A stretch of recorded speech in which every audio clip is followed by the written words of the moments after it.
Please give me heating oil. On a snowy night, deep into the night, the doorbell rang.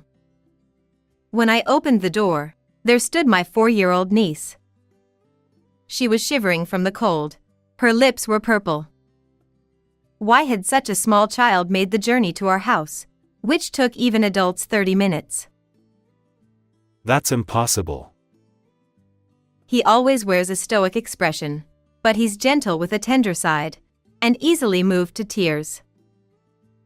However, after what happened next and I learned the truth, I was shaken to the core. I have been married to Connor for 3 years now. Our life together has been peaceful, and I have always felt reassured. However, one of the few concerns in our life was about children. Both Connor and I had wanted children since the beginning of our marriage, but there were no signs of that happening.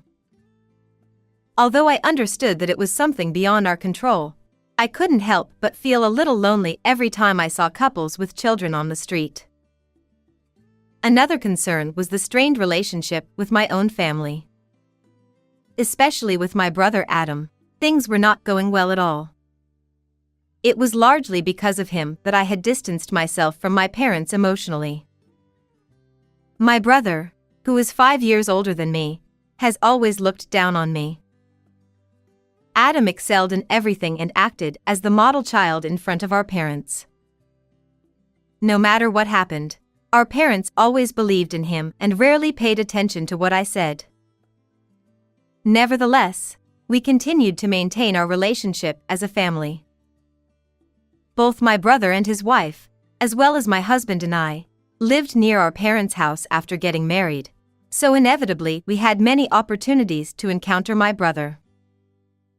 Hey, Natalie. Still no kids? Yeah. It's just something we can't control.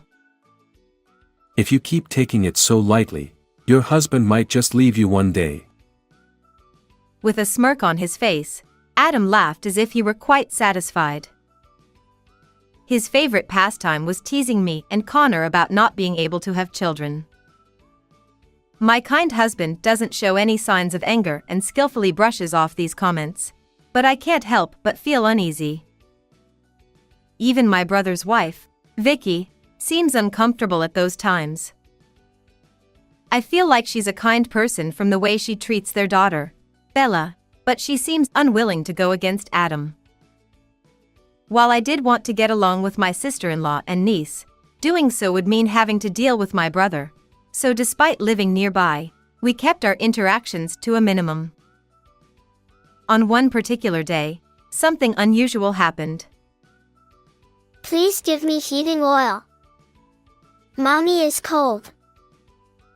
Late at night, when I opened the door in response to the doorbell, my niece stood there with purple lips. The wind had been biting since morning, and snow had started falling quietly in the evening. Why had 4-year-old Bella come all the way to our house, a journey that even adults would take 30 minutes to make? That's impossible.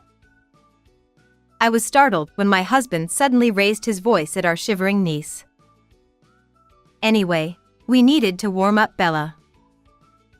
When I thought that, my husband was already gently picking up Bella. Without a word, Connor carried Bella into the warm room. My husband often appears grumpy, leading to misunderstandings, but he's truly gentle and kind. However, seeing him behave so differently from just moments ago left me bewildered, and I followed after him. Connor. As I called out to my husband, I was surprised for another reason. He seemed on the verge of tears. My husband raised his voice at our niece because he was trying to hold back tears and his tension made his voice louder than intended. Saying that's impossible was likely because he couldn't simply send Bella back without understanding the situation, especially since she seemed clearly distressed. Once I understood this, it made sense. I asked my husband to prepare some warm drinks for our niece. Meanwhile, I sat her in front of the stove, wrapped her in a blanket, and decided to talk to her to find out what had happened. Bella, what happened out in this cold? Mommy, she's still sleeping and won't wake up. Her body feels cold, so I thought she might be too cold to wake up. I wanted to make her warm, but we ran out of heating oil.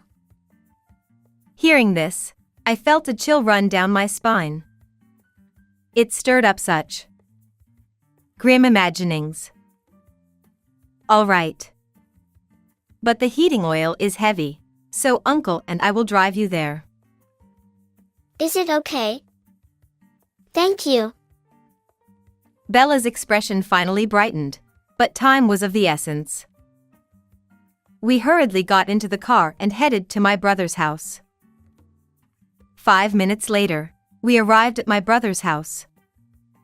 We rushed inside and found my sister-in-law collapsed in the living room. Vicky. There was no response from my sister-in-law, but she seemed to be barely breathing. Thank goodness. Connor, let's take her to the hospital right away. Got it. Vicky, hang in there. Whoa. As my husband lifted her unconscious body, he almost lost his balance. What's wrong? Are you okay? Yeah, just startled. She's much lighter than I expected. His words made me feel uneasy once again. Despite the bitter cold of the winter night, it was icy cold inside the house, and Vicky was wearing a heavy down jacket. Furthermore, around the bed, there were piles of blankets, quilts, and even other coats and scarves. Could it be that they had been living in such dire conditions without proper heating? I couldn't help but imagine that possibility. Luckily, there was a large hospital nearby, so we quickly transported Vicky by car. After completing various procedures, we returned home with our niece for the time being. She must have been quite tired because she fell asleep right away. Meanwhile, we still hadn't been able to reach her father, Adam. With various worries weighing on my mind, my husband and I also drifted off into a short sleep. The next day, Connor went to work with concerns about Bella. Shortly after, we received a call from the hospital informing us that Vicky had regained consciousness. I went to the hospital with my niece immediately. Natalie, Bella. Vicky. I'm so relieved. Mommy. Are you okay? I. My niece rushed to Vicky and burst into tears upon seeing her mother. Perhaps seeing her mother's face caused the tension in her to finally break. Vicky lovingly stroked Bella's back as she fell asleep, exhausted from crying. According to the doctor, my sister-in-law had hypothermia, malnutrition, and her cold had worsened, putting her on the verge of pneumonia. The situation could have been much worse if your body temperature had dropped a little more. Thank you so much for helping me and taking care of Bella. Vicky repeatedly thanked us while crying, leaving me momentarily speechless. It's okay. But, if you don't mind, could you tell me what happened? Well, Bella came to our house asking for heating oil. But, I'm sure there are other ways we can help besides that. Natalie. Thank you. Actually, It took a long time for Vicky to tell her story with a catch in the throat. It was clear that something terrible had been happening in my brother's home. I wasn't the only victim of my brother's actions. If only I had confronted the situation instead of running away, maybe Vicky and Bella wouldn't have suffered like this. Feeling this deeply, I swore to somehow rescue them from my brother. Once again, after getting permission from my sister-in-law, I gathered some of Vicky and Bella's essential items along with a few other things from my brother's house. Furthermore, after making a call to a certain place, I finally managed to get in touch with my brother, and all that remained was to wait for that day. Then, 2 days after Vicky was discharged from the hospital, I invited Adam to our home. Vicky, who had left Bella with her friend, was already waiting at our house. When my brother arrived, late as usual, he seemed surprised to see Vicky there. Oh, Vicky. So, you've become friends with Natalie and Connor. As Adam spoke casually, Vicky remained silent, her lips tightly pressed together. Well, it's fine. Natalie, Connor, sorry for the trouble my family caused. It's okay, really. Ah. Natalie, you're fond of kids even though you don't have any, huh? It was good for you that you could take care of Bella while Vicky was hospitalized. My brother, who always mocks me in his usual manner, seemed to have no awareness of neglecting his wife and child, nor any awkwardness about the current situation. So, what were you, her real father, doing during all this? I was busy. Working to support my family, you know. Oh, really? Well, you might have some free time now. What do you think, Vicky? Yes, Adam, let's get a divorce. With that, Vicky handed Adam the divorce papers. Of course, her section was already filled out, but even seeing that, my brother remained calm. What's this? Trying to make a point. Adam defiantly flicked the divorce papers that were placed in front of him with his finger. You think you can manage on your own after leaving me? You can't even be a proper housewife. You're going to talk back to me? Do you even understand what you are saying? Being shouted at, Vicky's face turned as pale as it had when she collapsed in the room. Despite summoning the courage to speak up, seeing Adam's terrifying expression, she was completely terrified. It became clear how much she had been dominated by my brother through force all this time. Vicky. I'll tell him.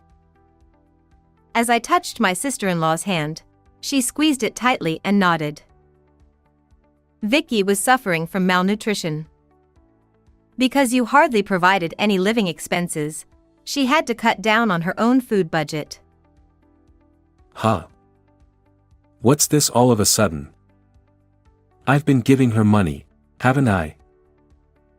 Handing over a few $1,000s randomly as household expenses?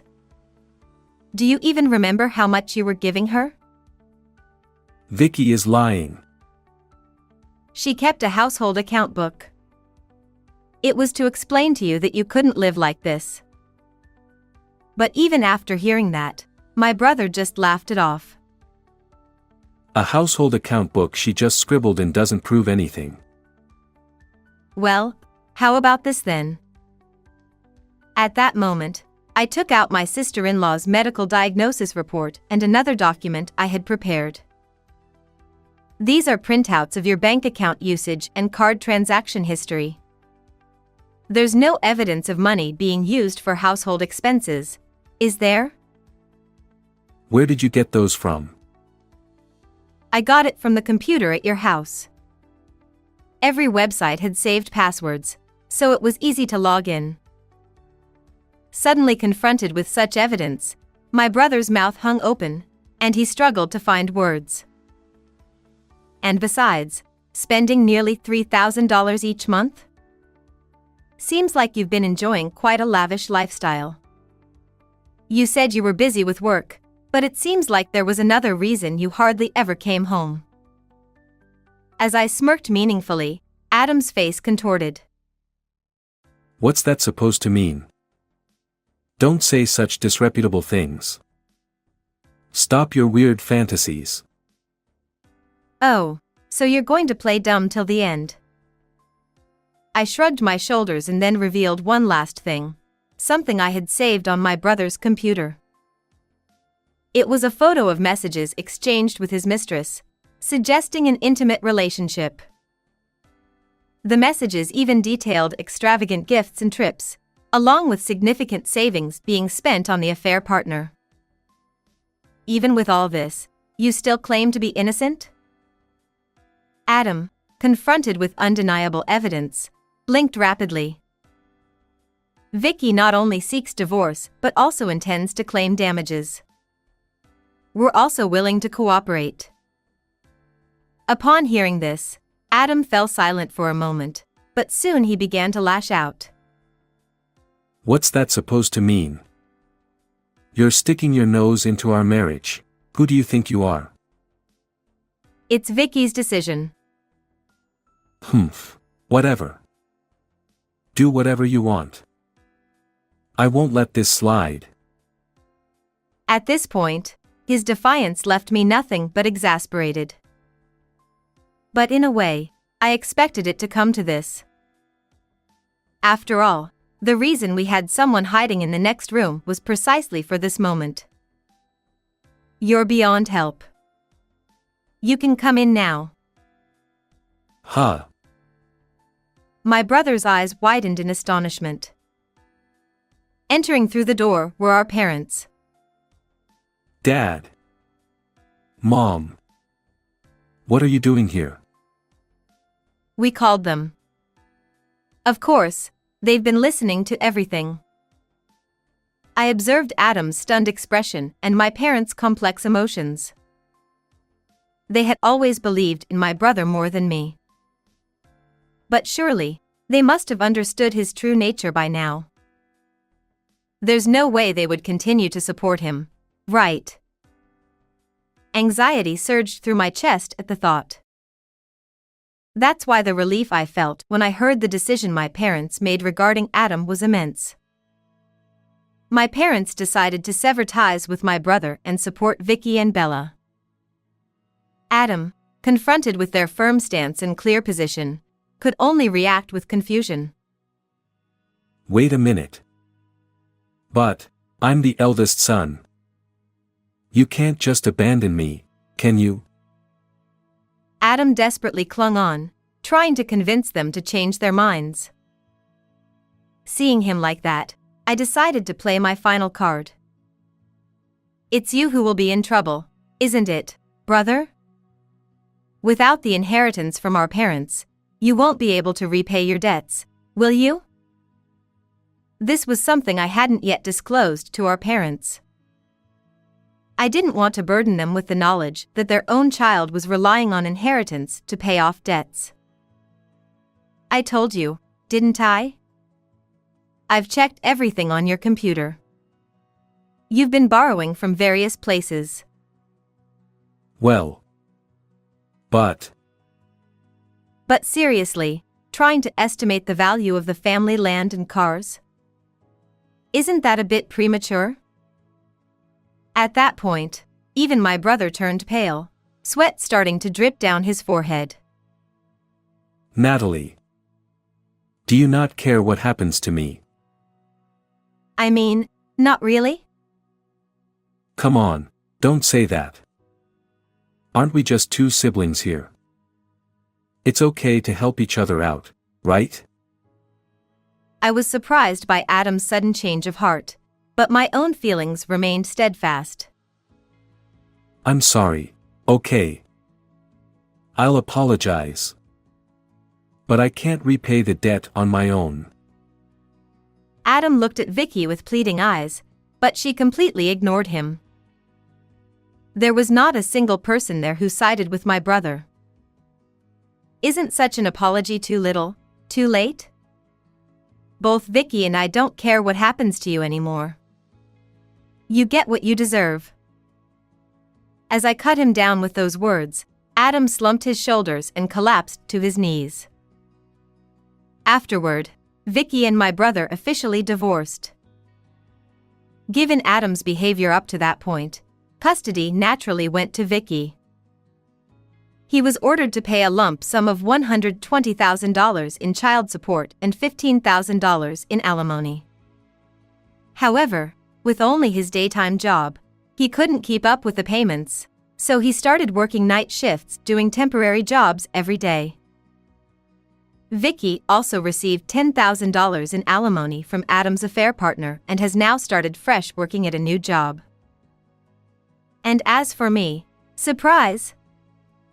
I found out that I'm pregnant. My husband, of course, and my parents, who had greatly improved their relationship with me, celebrated the news. Vicky and her daughter were also overjoyed, especially Bella. I'll teach everything to the baby, she said happily. Thinking about our upcoming child, I couldn't help but feel excited.